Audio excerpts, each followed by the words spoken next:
कुडाळ बसस्थानकावर रोजचीच गर्दी. याच गर्दीत हातात अभ्यासाचं पुस्तक घेऊन भीक मागणारी एक अल्पवयीन मुलगी अनेकांनी पाहिली. लोक 2-4 रुपये देऊन पुढे निघून जात होते, मात्र पुस्तकाआड लपलेलं कौटुंबिक वास्तव कोणालाच दिसलं नाही. पण कोकण हार्टेड गर्ल अंकिता वालावलकर यांनी या गंभीर परिस्थितीवर सर्वप्रथम एक व्हिडिओ पोस्ट केला. तो अल्पावधीतच प्रचंड व्हायरल झाला आणि त्याद्वारे त्यांनी थेट पोलीस प्रशासनाला मदतीसाठी आवाहन केले.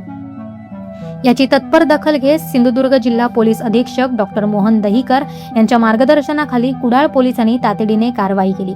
तपासात गरिबी आणि वडिलांच्या व्यसनामुळे हे कुटुंब अगतिक झाल्याचे समोर आले. पोलिसांनी केवळ कायदेशीर कारवाई न करता इथे माणुसकीही दाखवली.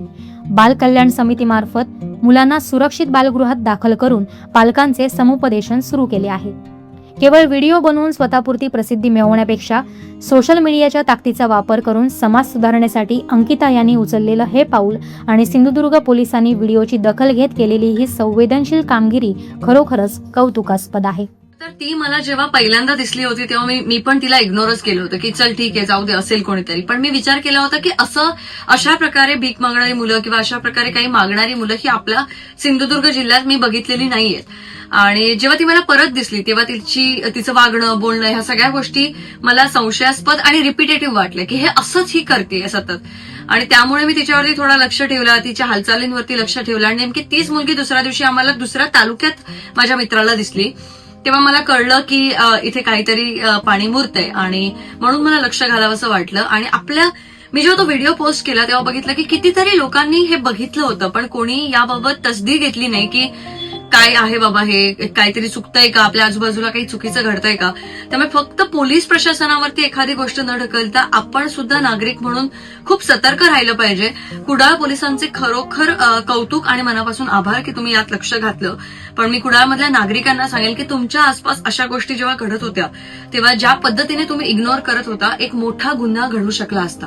आणि आज कुडाळ पोलिसांच्या सतर्कतेमुळे ते आता कुठेतरी ती मुलगी आणि तिची फॅमिली हे चांगल्या मार्गाला नक्कीच लागतील. आणि हे कुठूनही बाहेरून आलेले परप्रांतीय नव्हते, हे आपल्या जिल्ह्यातलेच लोक होते. त्यामुळे या गोष्टीचाही विचार करा. आपल्या आजूबाजूला जर असं काही घडत असेल तर पोलिसांशी संपर्क साधा, योग्य व्यक्तीशी संपर्क साधा.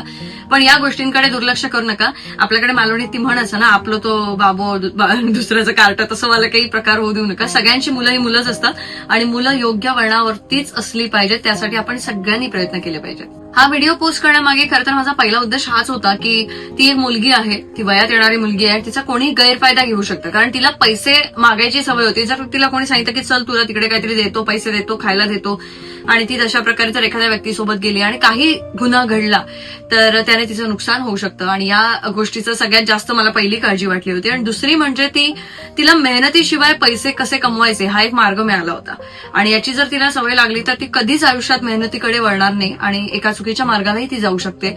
याची मला पूर्ण जाणीव होती. या दोन्ही गोष्टींचा विचार करून मी तो व्हिडिओ पोस्ट केला होता. त्याच्यामुळे माझा उद्देश योग्य वयात जर तिला योग्य मार्गदर्शन मिळालं तर ती चांगल्या गोष्टींकडे वळू शकते आणि ते तिला मिळावं हाच माझा उद्देश होता.